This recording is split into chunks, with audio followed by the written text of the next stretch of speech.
Overall, most positive feelings about the game, with some mixed opinions regarding the gameplay loop. Hello guys, today we're gonna review a new game that's called Starbirds. It's sort of a mobile type game with factory logistic gameplay. The Kurtz's act charm is definitely theirs and everything is done in their style. The game is mostly interesting for following along with the story, like a playable Kurtz's exact episode, but the gameplay itself feels some off as fairly slow to anyone familiar with the genre. You mine resources and shuttle them around using some logistic mechanics to fulfill a goal, then you move on to a new area to repeat the process. Completing story objective is pretty easy and you burn thought map fast. Most of the replayability comes from returning the same maps to complete challenge objectives, but I found that it always just boils down to a game of untangling the spaghetti, which is quite tedious instead of engaging. Overall, it's fine if you are expecting a short, quick exact mobile game, but don't expect anything too complex or replayable. It's not Shapes 2 or anything like that. It's mainly a logistic game with no vertical axis. Given the same was announced some time ago when this seemingly simple graphics gameplay, I am not sure when it's not closer to completion. What is there seems fairly polished, but it feels like less than half a game content wise.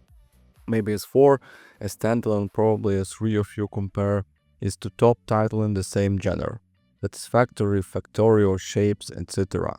So far the game has 7 levels and a couple of bonus levels and it's fairly entertaining for a production similar to. Story-wise, there is a bare-bones story so far for the quest for Strangelets, an odd MacGuffin that was found in space, told in adorable Kurzgesagt narration and art style which is fun draw.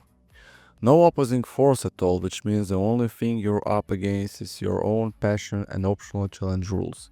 You're generally trying to gather resources and either send them to your home ship for building and research point, or to route those resources from one plating node to another to connect with one resources to build different manufactured resources which can combine with other resources to make even more manufactured resources. Some additional issues arise such as needing power or different higher ice platinoid to mix things up. Reaching certain achievements such as completing a level without upgrading any buildings can give you achievements point that can upgrade certain aspects such as faster production time or manufacturing time or more space on your rocket, but there is some mostly optional and other than the rover upgrade is superfluous. There could be a lot of quality of life upgrades such as more effective hotkeys for selecting building to place or placing multiple buildings sequentially. And the later gameplay gets a bit bogged down in trying to solve topological pipe laying to get resources to get correct location when no pipe can cross over another pipe, but overall it was moderately tiring and enjoyed overall.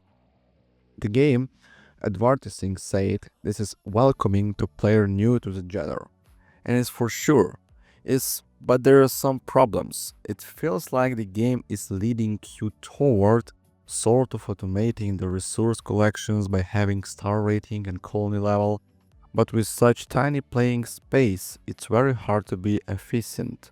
You sort of don't have any room for a little inefficiency as you learn how to get better at the game. It starts playing a puzzle game rather than a creative one.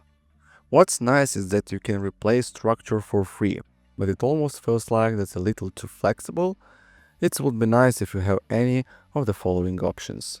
Thank you for watching guys, and hope to see you later my friends. Goodbye.